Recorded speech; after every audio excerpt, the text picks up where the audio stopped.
In this video, we're going to show you how to change the oil in your 3.6 liter V6 in a Cadillac CTS. Now, our first step here is come under the hood and take off the oil filler cap.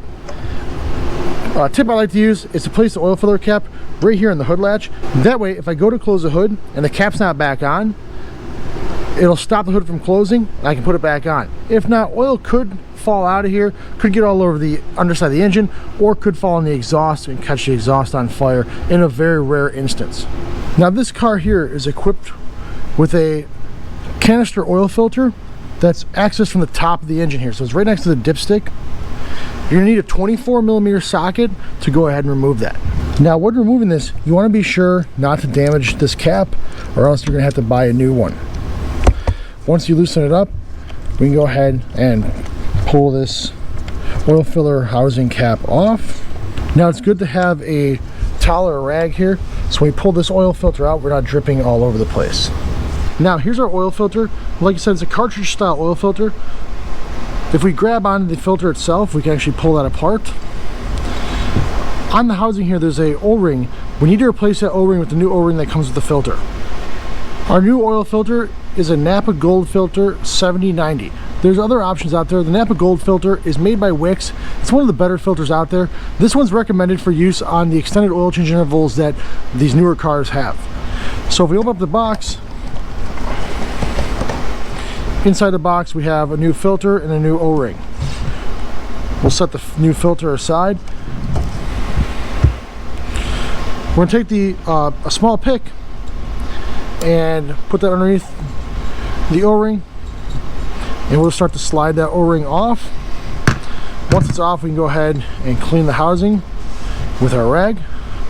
When we put the new oil filter O-ring on, we're going to make sure it goes in this bottom groove down here. So we'll make sure it goes on that groove, and we can start to put that on. We'll take our new oil filter. Both ends are open, doesn't matter which side goes in, but we're going to take and push it in around here until it seats in there and the filter doesn't fall out. Now one last thing to note is on top of this oil filter it says 25 Nm. That stands for 25 Newton meters. That's how much you need to torque this down when you go to put this back on. So now it's time to go ahead and put the new oil filter in. We'll go ahead and spin the housing down. Then we're going to grab a torque wrench and we're going to torque this down to 25 Newton meters, or for those of you who operate on foot-pounds, that's 18.5 foot-pounds. So now I'm going to take my torque wrench, set the 25 Newton meters, and go ahead and torque the oil filter housing back down.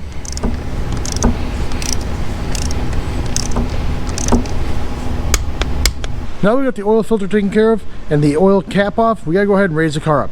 Now in this case we're using a lift, but at your house you can use a jack and jack stands, lift the front of the car up so we can get underneath there. Now once we have the car up in the air, we're going to come underneath here, we're going to find our oil drain plug, which is located right here. We need a 15mm wrench. We're going to go ahead and pull it towards you to loosen it up. Once we loosen it up, we can bring our oil drain pan underneath there.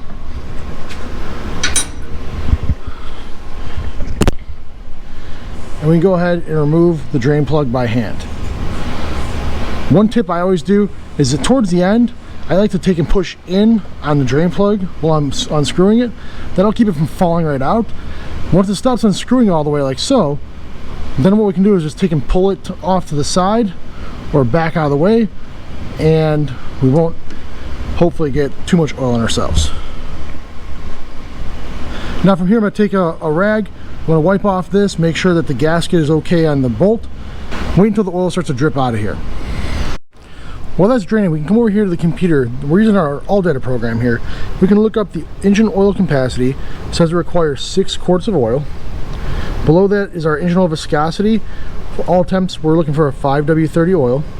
Under engine oil grade, it's in a note down here that we need to use Dexos 1 oil, okay? Dexos 1 is a special type of synthetic oil that's formulated for GM vehicles. So when you buy your oil, we buy this in bulk. This is a Napa synthetic oil. It's a 530, and it says right on the box it's a Dexos approved oil, so this is good to go for that. So we're going to grab 6 quarts of oil into here and get ready to go.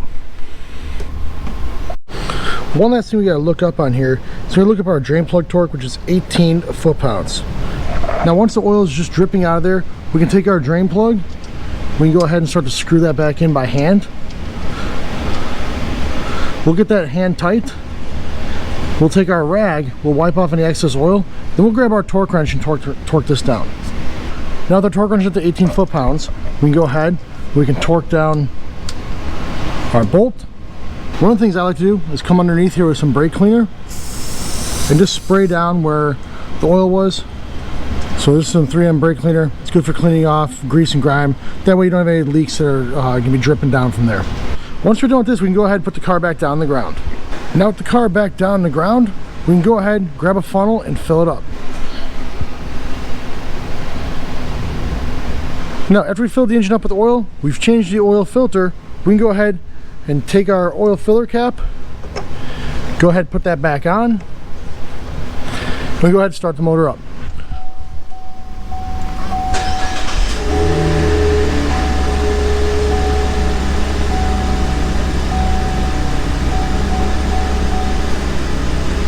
Okay, we have no warning lights on here that say low oil pressure or anything like that.